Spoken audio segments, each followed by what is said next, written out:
Halo semuanya, perkenalkan nama aku Sofi Datul Hasana. Kalian bisa panggil aku Sofi ya. Di pertemuan kita yang pertama kali ini, aku akan mereview novel Kita Pergi Hari Ini karya Kak Ziggy Zasya Zeoviana Zabriski. Sedikit tentang Kak Ziggy, atau bisa kita panggil Kak Zesi. Beliau adalah penulis yang berbakat asal Bandar Lampung. Beliau telah berpengalaman di dunia kepenulisan kira-kira 10 tahun berkarya.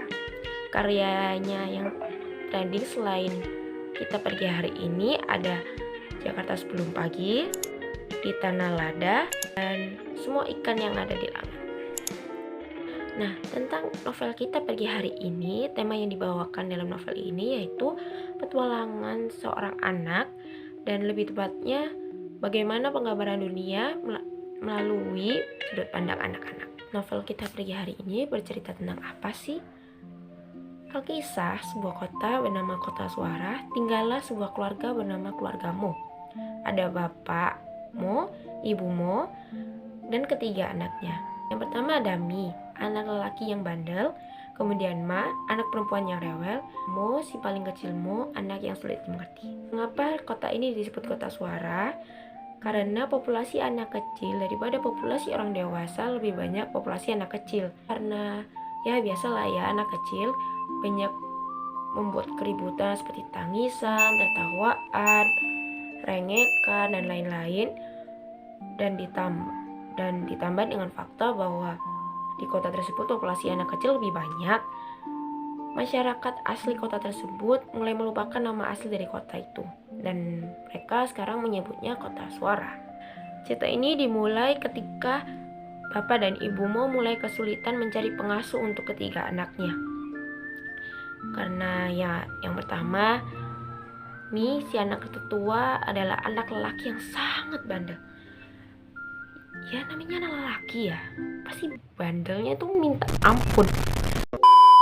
Yang kedua ada Ma, si anak perempuan paling rewel, sangat rewel. Ma digambarkan dengan anak kecil berambut keriting dan amat sangat suka dengan pita. Jadi bajunya itu ada pita, harus yang berpita, pakai pita di kepala, dan lain-lain. Dan yang terakhir, si paling kecilmu, anak yang sulit dimengerti. Jadi karena umurnya yang masih 1 tahun kurang, belum sampai kayaknya deh, kayak masih perangkap gitu, dia itu punya bahasa sendiri yang sangat tidak dimengerti oleh orang tua dan kakak-kakaknya. Jadi hal tersebut membuat kedua orang tuanya, kakak-kakaknya tidak mengerti apa yang dibicarakan dan kadang tidak mengerti apa yang diminta olehmu ini. Bapak dan ibumu kesulitan untuk mengasuh mereka, apalagi mereka tidak bekerja. Di Kota Suara, uang bisa didapatkan di mana saja, di pohon, di tanah, atau di dasar laut. Tapi kali ini, di tahun ini, di zaman ini, semua uang telah habis. Yang ada di pohon sudah habis diambil oleh penebang pohon yang jahat. Yang ada di daratan, maaf ya, di daratan bukan di tanah, telah habis diambil oleh para perampok. Dan yang ada di dasar laut telah habis diambil oleh perompak. Jadi bapak ibumu ini kesulitan untuk mengasuh ketiga anak mereka dan juga mencari uang untuk menafkahi mereka. Karena hal tersebut, ibumu mulai mengasah otak nih, bagaimana caranya ini dapat pengasuh gitu. Untuk pengasuh butuh biaya yang besar, sedangkan keluargamu ini agak kurang gitu. Ibumu memutuskan untuk menyewa pengasuh, yaitu kucing luar biasa. Kucing luar biasa itu adalah kucing yang berperilaku seperti manusia, beraktivitas, berjalan, makan, berpakaian, semua beraktivitas layaknya kita manusia. Nah, suatu hari pengasuh kucing luar biasa ini datang ke rumah. Ia memperkenalkan diri dengan sebutan Nona Gigi. Nona Gigi, si kucing luar biasa. Ketiga anakmu sangat kebingungan dengan Nona Gigi. Ia belum pernah melihat kucing, atau lebih banyak kucing luar biasa, yang hanya biasa melihat kucing-kucing yang ada di sekitarnya. Awalnya mereka takut, namun setelah Nona Gigi mendekatkan diri, mereka mulai terbuka dengan Nona Gigi. Datangnya Nona Gigi juga memberikan dampak positif kepada bapak dan ibumu. Mereka dapat mencari uang tanpa khawatir bagaimana anak mereka nanti di rumah.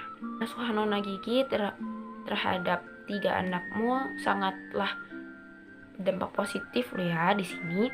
Ini anak tertua keluarga bapak dan ibumu yang sebelumnya sangat bandel jadi agak bandel, berkurang lah bandelnya. Kemudian Mas, si anak perempuan yang sangat rewel, berkurang rewelnya. Lalu yang terakhirmu, si paling kecilmu, bahasanya dapat dimengerti oleh Nona Gigi. Bahasa bayimu dapat dimengerti oleh Nona Gigi yang sangat paham bahasa tersebut. Menurut Nona Gigi, Mi berbicara dengan bahasa Prancis dengan aksen yang sangat jelek. Jadi hanya Nona Gigi yang paham apa yang diucapkan olehmu. Suatu hari, keluarga ini karena sebuah keluarga baru, lebih tepatnya tetangga baru di sebelah rumah mereka. Tetangga baru ini memiliki sepasang anak kembar, yaitu Vivi dan Fufu. Vivi tidak seperti anak laki-laki pada umumnya, anak laki-laki yang bandel. Kemudian Fufu bukan seperti anak perempuan seperti Ma, dia bukanlah anak perempuan yang sangat rewel. Jadi kebalikan ke karakter kedua anak ini. Si Vivi mirip Ma dan si Fufu mirip Mi.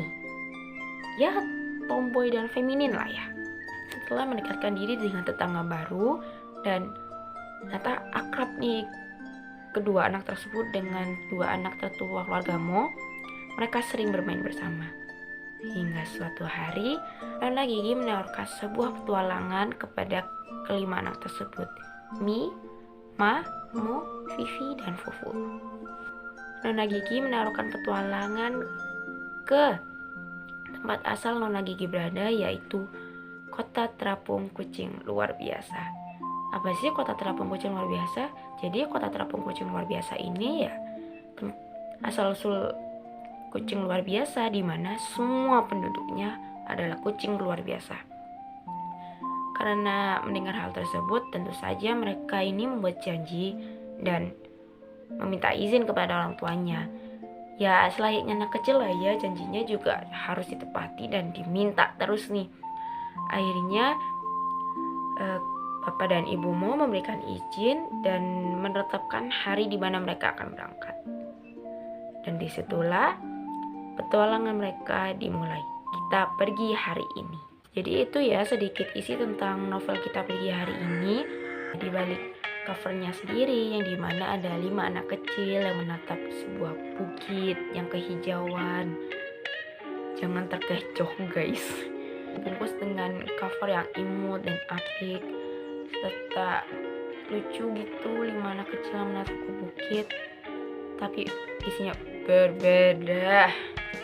Ya, kisah yang dibawakan novel ini juga bermacam-macam, ada petualangan, keluarga, dan yang paling itu adalah keabsurdan, absurd, aneh. Jadi kalau kalian sedang gak fit nih atau kayak lagi capek atau apa, tidak disarankan untuk membaca novel ini karena kalian akan kebingungan dan berhenti membaca di tengah-tengah cerita. Untuk itu kalian disarankan membaca novel ini dengan keadaan yang stabil, sehat. Setidaknya kalian nggak berhenti di tengah-tengah gitu bacanya. Jadi nggak tahu nih kelanjutannya gimana, kok bisa kayak gini. Karena semua pertanyaan kalian akan terjawab di akhir cerita dengan sebuah akhir yang sangat plot twist. Amat sangat plot twist. Menurut aku novel ini juga memiliki kelebihan dan kekurangannya. Salah satunya yang paling menonjol adalah cara penyampaian Kak Ziggy ke pembaca dengan kalimat yang agak nyeleneh dan juga penggambaran yang menurut aku bisa dibilang detail sih. Nah, untuk kekurangannya sendiri karena kalimat yang agak nyeleneh itu dan penyampaian yang agak berbeda dari biasanya membuat pembaca kadang itu kayak bingung. Lalu apa sih nilai-nilai yang terkandung dalam novel ini? Jadi yang pertama ada nilai sosial pastinya, yaitu komunikasi antara satu tokoh dengan tokoh lainnya. Kemudian ada nilai budaya, datangnya keluarga baru Vivi dan Fufu, keluarga Pak dan Ibu Mo ini memiliki kebiasaan untuk memberi salam kepada mereka dengan mengajak si anak kecil, si anak perempuan yang rewel tersebut. Ya itu sebuah kebiasaan sih, memberi salam. Tapi ada yang aneh dengan memberi salam ini, sedikit berbeda dengan yang kita bayangkan. Kemudian ada nilai moral, di mana menurut aku nilai moral di novel ini yaitu kita harus menjaga hubungan baik kita, baik dengan manusia maupun lingkungan, karena apa yang kita perbuat pasti akan berbalik ke kita gitu. Itu nilai moral dari aku. Nah, untuk itu refleksi dari novel ini ke diri aku sendiri yaitu saling berbuat baiklah kepada sesama, untuk ke manusia sendiri, hewan, lingkungan, dan lain-lainnya. Nah, jadi itu guys, review tentang novel Kitab Pagi Hari ini karya Kak Ziggy Zesya Zeovina Zabriskie. Untuk kedepannya aku harap dapat review novel-novel lainnya dari beliau ataupun penulis lainnya ya. Sekian dari aku, dadah.